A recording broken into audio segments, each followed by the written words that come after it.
Well, Capitec is South Africa's favourite bank, and that's according to the latest South African Consumer Satisfaction Index conducted by Consulta. Capitec scoring 83.1, that's well above the industry average of 76.5 out of 100. Joining us now, Professor Audrey Schroeder, CEO of Consulta Research. Audrey, as a journalist, I would put a headline on this. It would be Capitec and FNB ahead of the pack. You're quite right, and Capitec have shown that it's still in the lead. But it's interesting, in the first time in 4 years, they've actually shown a small decline.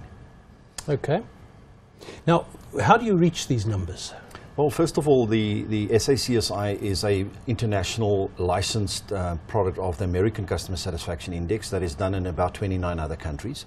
So we have the benefit of benchmarking against the world best. And South African banking is actually doing very well. We know that the banking industry in South Africa rates very highly in the international space.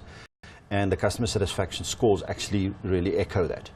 Although that does not mean that we don't have our own little pain points as well. When you look at customer loyalty, does it automatically filter through to profitability? Definitely in a sort of a time lag.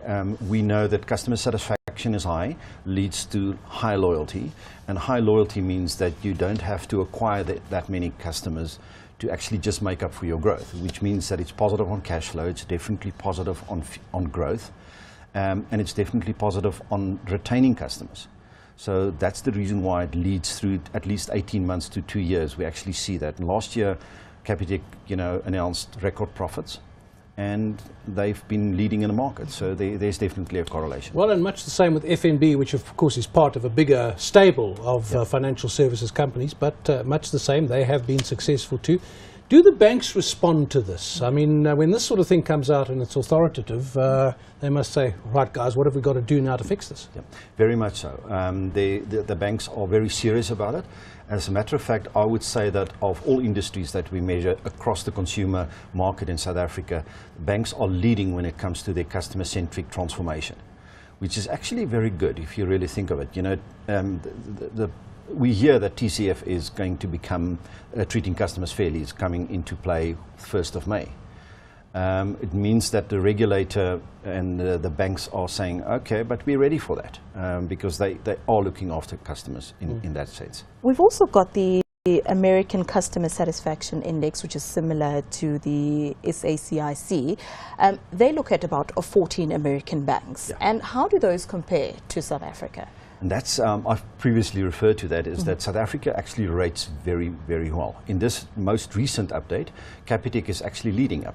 It's right up there. And FNB is a few places down, but still in the top ranges. So it means that even the banks that's in the middle in South Africa is still rating very well. Let's try and take it down into the detail, Audrey. I mean, what is it exactly? Because they all say they do good service. You won't have a bank saying, we're not interested in customer service. They all say they are. Yeah. What is giving Capitec the edge? Well, Capitec, for quite a while now, have actually selected their target market very carefully. So they know exactly who they're aiming for, and they know exactly what those customers want. Affordable and ease of banking.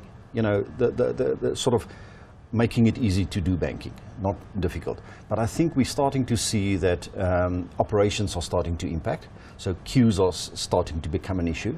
And that's probably the reason why we see the decline in their scores for the first time. So their challenge is going to be, how do we handle this new acquired volume of customers and to be able to keep up with that high level of service? When you have negative news around banks, let's say your Standard Bank, ABSA, with the Competition Commission sending them to the Competition Tribunal, when you have those kind of news, they're quite bad. Do you see customers then moving away from those banks? Is that reflected in the survey? Most certainly. If you can remember a year ago with Barclays PLC announcement, the fact that Barclays, ABSA did not show a much worse decline, I'm actually mentioning that in the release, is actually, quite significant. Because we've seen in the past, years ago, Sambo. But coming in on that, with it must have an effect on ABSA when they've got this divorce coming, and it's going to take 3 years or something to do. The executive must be half paralyzed because they can't do things yet, but there's no future with the partner. Does the ordinary bank customer, are they aware of this? They're definitely aware of it, but I think the leadership did amazing by just calming the sort of uncertainty. And now to concentrate on good, honest service, I think would actually really speak to customers' uncertainties about that. And that's what they've been doing. And so that at least is working. Yep.